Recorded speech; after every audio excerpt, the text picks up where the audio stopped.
Hey you guys, it's Prue from Suds and Satin. I'm back today to make another soap. This is going to be a really quick one. This is just a very small batch, a 1 pound batch, and it's going to be a high temperature countertop soap.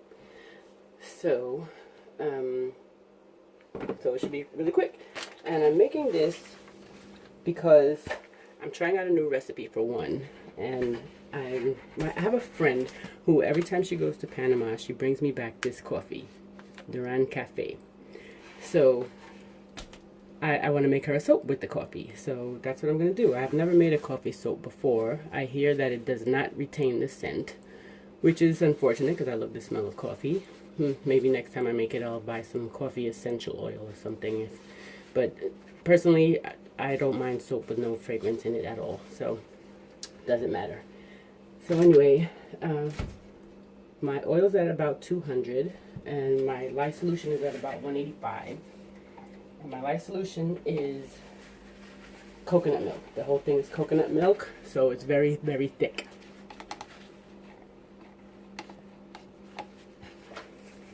So I'm gonna get this in here and get to blending.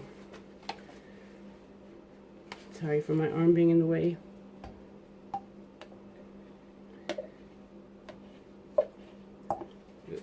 Please don't splash me.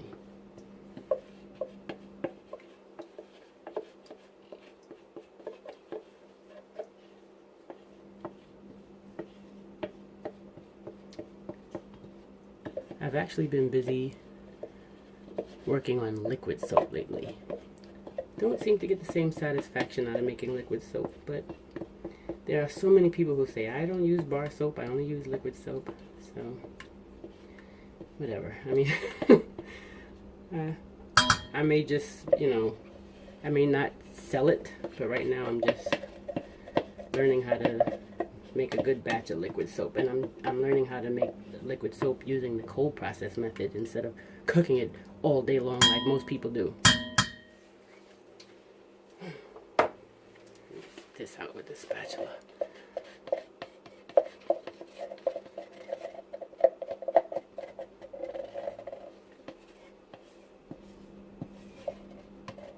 Trying to get every last drop.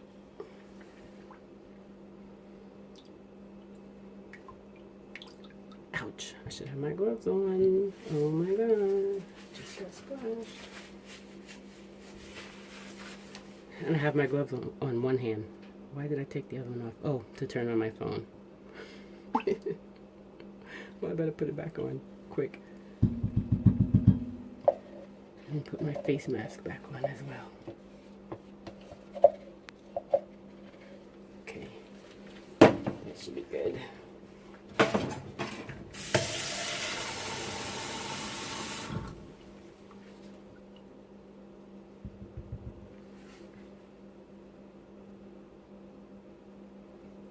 So I'm using this tiny little pot since it's just 1 pound, but you know how that high temperature hot process does. Sometimes it volcanoes. So I'm hoping this is enough room. I'm right next to my sink anyway, so I'm not really worried.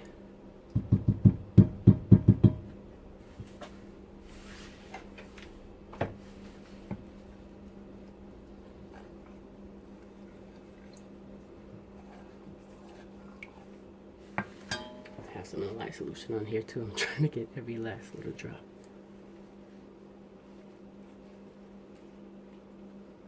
Well, it smells good like coffee right now, but once it's cured, it won't.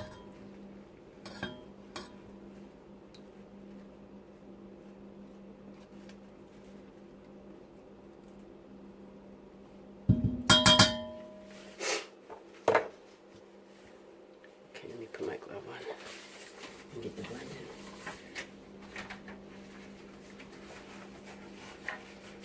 in. Luckily that splash was probably just the oils and not the lye solution, since the lye solution is so thick and it sank right to the bottom. Here we go. It's a thick trace. I'll cover it now for 5 minutes and see what it does.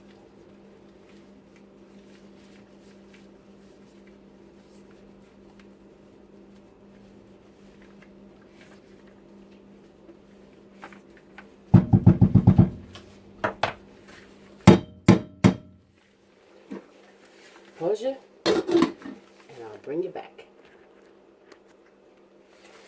Okay, we have movement. I know it's hard to see because it's so dark, but let me take off the lid. See, it's rising. It looks like some kind of chocolate souffle cake or something.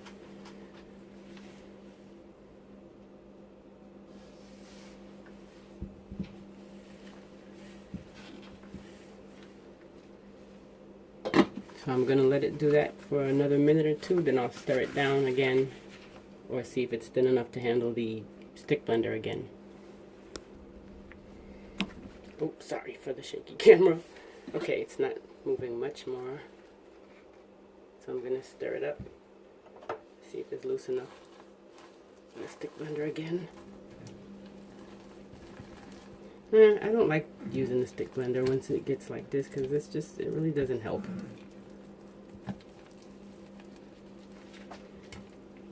Stick blender really can't do much of anything when it gets to this consistency. So I'm just going to stir it. Then I'm going to let it sit for another 5 minutes. Then I'll whisk it, and I'm going to add some more milk. I did a live discount as the super fat. I'm not going to add any more oils, but I am going to add some more milk and sodium lactate.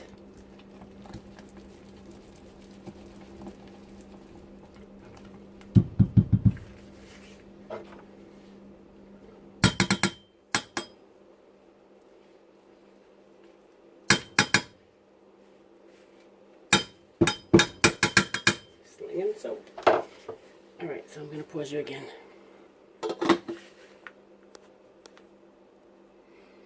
Okay, so it's been another 5 minutes. Let's see what's going on. Nothing. Okay, so what I'm going to do now is add the extra milk and sodium lactate and let that marinate for a bit.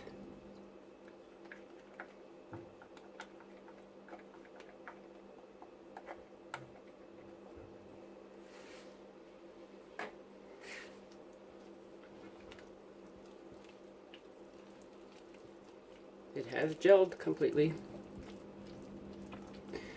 Didn't do any more movement, but it was cooking. Oop, I'm splashing.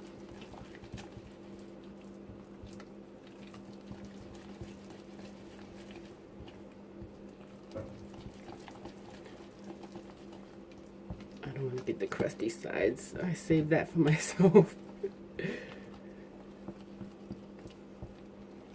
Okay.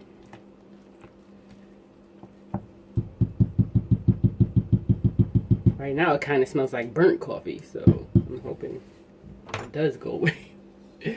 Alright, we're going to mold it in 5 minutes. I'll be back. Okay, time's up. Let's mold this baby. Can't hardly see. It's completely gelled.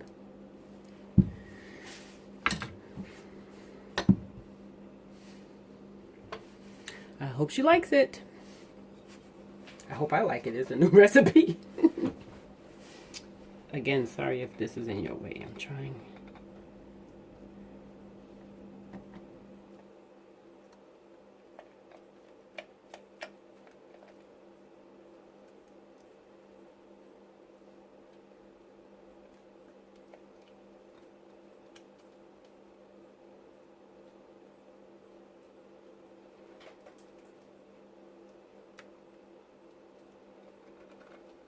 That's enough. As I said, I don't want the crusty parts in there. I just keep those for myself.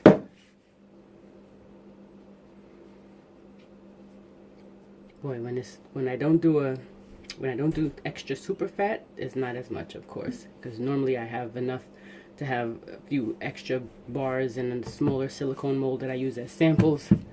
But this time I did a live discount. I did a live discount instead, so that's why it's not as much. But it still fills the mold. It's just exactly 16 ounces of oils. There you have it. Well, that's my coffee soap. I think I'll call it Café con Leche de Coco. But that's kind of long, so maybe just Café con Leche. Alright, thanks for watching. Okay, you guys, so I'm back. It's the next night. And I'm going to cut my Café con Leche de Coco. Or Café con Leche, whatever. And I see so many other people making coffee soaps and it's a nice creamy color. Mine is pitch black. I don't know, maybe I put too many coffee grounds. I put like a tablespoon and a half in 1 cup of milk, and I cooked that, and then I let it cool, and that was my lye solution. In any event, it's nice and hard, and I do not like how it smells. It smells like burnt coffee, and I am hoping by the time it cures out that it won't smell like anything. But in any event, I'm sure it'll be a nice bar of soap. It's brick hard. Yes, it's very hard, and it's only been 24 hours. Well, that's enough. I'm not going to cut it all. It's all going to look the same. Thank you so much for watching. See you next time.